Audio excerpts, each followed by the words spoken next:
Hi friends, welcome back to our channel. Friends, మన channel pro kabaddi season 11 సంబంధించిన ప్రతి చిన్న అప్డేట్ మన ఛానల్లో రెగ్యులర్ వస్తుంటాయి.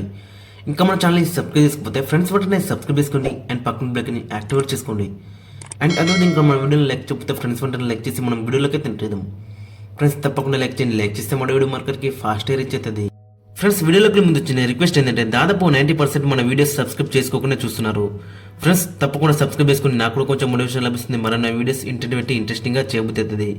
సో కాబట్టి ఖచ్చితంగా సబ్స్క్రైబ్ చేసుకోండి అండ్ పక్కన బెల్ని అయితే యాక్టివేట్ చేసుకోండి. ఇక Telugu Titans versus you Mumbai. మరి ఈ మ్యాచ్లో మన తెలుగు టైటన్స్ ఏ విధంగా రాణించడం మనం చూసినాం. లాస్ట్ మ్యాచ్లో అక్కడ టేబుల్ టాపర్స్ని అయితే ఓడించాలి అక్కడ హర్యానా స్టీలర్స్ని. మరి ఈ మ్యాచ్లో టేబుల్స్లో సెకండ్ ప్లేస్లో ఉన్న యూ ముంబైని కూడా చిత్తు చేసిలని చెప్పుకోవచ్చు. సో అటు రైడింగ్తో పాటు డిఫెన్స్లో కూడా మన వాళ్ళు అయితే చాలా బెటర్ రాణించలు. ఫస్ట్ హాఫ్లో అక్కడ మన స్కోర్ కార్డు చూసుకుంటే మరి 12-12తో సమానంగా అయితే ఉన్నారు. అటువైపు యూ ముంబైలో మాత్రం చాలా మంచి డిఫెన్స్ అయితే కనబడ్డది ఫస్ట్ హాఫ్లో. ఇక సెకండ్ హాఫ్కి వచ్చేసరికి 31 పాయింట్స్ మన తెలుగు టైటన్స్ సాధించింది అండ్ 29 పాయింట్స్ యూ ముంబై అయితే సాధించింది. బట్ అక్కడ మనకు డిఫరెన్స్ ఏంటంటే మరి మనోళ్ళు అయితే అక్కడ ఒక్కసారి అయితే ఆల్అౌట్ చేసారు. దాంతో మనకైతే 2 పాయింట్లు అయితే వచ్చినాయి. సో మరి ఆ 2 పాయింట్ల అయితే మనైతే గెలిచినని చెప్పుకోవచ్చు. సో మరి ఇదే అక్కడ మ్యాచ్ డిఫరెన్స్ అని చెప్పుకోవచ్చు మరి గెలవడానికి. ఇక మనలో రైడింగ్ డిపార్ట్మెంట్లో 12 పాయింట్లు తీసుకొచ్చిలు, యూ ముంబై 18 పాయింట్లు అయితే తీసుకొచ్చిలు. ఇక ట్యాకిల్స్ విషయంలో మన వాళ్ళు 14 పాయింట్లు తీసుకొచ్చిలు అండ్ అక్కడ యూ ముంబై జస్ట్ 10 పాయింట్స్ మాత్రమే తీసుకొచ్చింది. ఇక యూ ముంబైతో పోలిస్తే మరి మన రైడర్స్ అండ్ డిఫెండర్స్ మాత్రం చాలా బెటర్ అయితే కంబ్యాక్ చేసిందని చెప్పుకోవచ్చు మరి సెకండ్ హాఫ్లో. ఇక ఆశీష్ నార్ వాళ్ళు అక్కడ 8 పాయింట్లు అయితే తీసుకొచ్చిండు. ఇక సాగర్ అక్కడ 4 ట్యాకిల్ పాయింట్స్ తీసుకొచ్చిండు. అజిత్ పవార్ 4 పాయింట్స్ అయితే తీసుకొచ్చిండు. ఇక శంకర్ గదే అక్కడ 3 ట్యాకిల్ పాయింట్స్ అయితే తీసుకొచ్చిండు. కొంచెం అక్కడ విజయ్ మలిక్ ఆఫ్ కలర్గా కనపడ్డాడు. ఇక అక్కడ లెఫ్ట్ కార్నర్లో అంకిత్ జగ్లన్ కూడా వీక్ లింక్గా మనకైతే కనబడ్డాడు. సో మొత్తం అక్కడ ఈ మ్యాచ్ మొత్తం 5 అన్సక్సెస్ఫుల్ ట్యాకిల్స్ అయితే మనకి కనబడుతున్నాయి మరి అక్కడ అంకిత్ జగ్లన్ తగ్గించలే. సో చాలా డిసప్పాయింట్ చేసింది మరి అంకిత్ జగ్లన్ అయితే. ఓవరాల్ చూసుకుంటే మరి మిగతా అందరూ కూడా మంచిగా రాణించారు. సో మ్యాచ్ అయితే గెలిచిందని చెప్పుకోవచ్చు.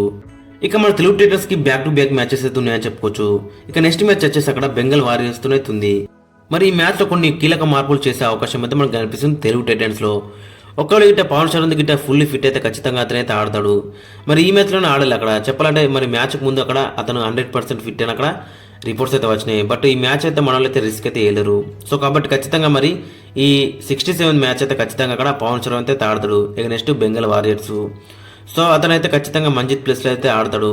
మరి మంజిత్ కూడా చాలా డిసప్పాయింట్ చేసిండు. మరి ఈ మ్యాచ్లో కూడా మరి జస్ట్ 4 పాయింట్స్ మాత్రమే తీసుకొచ్చిండు.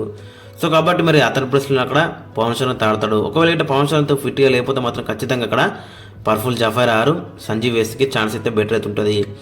ఇక డిఫెన్స్లో అక్కడ మనం చూసుకుంటే మరి అంకిత్ జగ్లన్ కూడా లాస్ట్ మ్యాచ్ చాలా డిసప్పాయింట్ చేసిండు. సో మరి అతనికైతే మరో ఛాన్స్ ఇచ్చే అవకాశం అయితే మనకు కనిపిస్తుంది. ఇక మరో 3 డిఫెండర్స్ అక్కడ శంకర్ గదై, అజిత్ పవార్ అండ్ సాగర్ రావాలి. ప్రతి మ్యాచ్లో కూడా వీళ్ళైతే మంచిగా రాణిస్తున్నారు. సో ఈ మ్యాచ్లో కూడా అదే పర్ఫార్మెన్స్ని కంటిన్యూ చేస్తే మాత్రం చాలా బెటర్ అయితే ఉంటుంది. ఇంకా రైడింగ్లో కూడా మనం చూసుకుంటే మరి ఆశీష్ నర్వాల్ అండ్ విజయ్ మలిక్ దగ్గర నుంచి కూడా మరి పాయింట్స్ అయితే మనం అయితే ఎక్స్పెక్ట్ అయితే ఎత్తున్నాం. మరి చూడాలి మరి వాళ్ళు ఏ విధంగా రాస్తారో.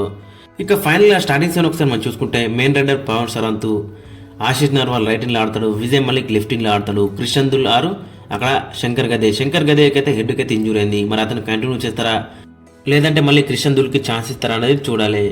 ఇక నెంబర్ 5 అక్కడ మనం చూసుకుంటే అంకిత్ జగ్లను, నెంబర్ 6లో అజిత్ పవార్ లెఫ్ట్ కవర్లో ఆడతాడు. ఇక నెంబర్ 7 అక్కడ మనం చూసుకుంటే సాగర్ రావాలి. ఇక ఓవరాల్ కాంబినేషన్ చూసుకుంటే మాత్రం చాలా స్ట్రాంగ్ అయితే మనకైతే కనబడుతుంది. అక్కడ 100% పవన్ శరణ్ గిట్ట ఫిట్ అయితే మాత్రం ఖచ్చితంగా స్టార్టింగ్ 7లో అయితే ఉంటాడు ఇన్ ప్లేస్ ఆఫ్ మంజిత్. మరి ఇది ఒక మార్పు చేసే అవకాశం అయితే మనకు కనిపిస్తుంది తెలుగు టైటన్స్లో. మరి బ్యాక్ టు బ్యాక్ ఏ విధంగా రాస్తారు అనేది ఇంట్రెస్టింగ్ కనబడుతుంది. ఫ్రెండ్స్, మరి మీ ఒపీనియన్ అయితే కింద కామెంట్స్లో అయితే మెన్షన్ చేయండి అండ్ మీ యొక్క స్టార్టింగ్ 7 కూడా కింద కామెంట్స్లో అయితే మెన్షన్ చేయండి.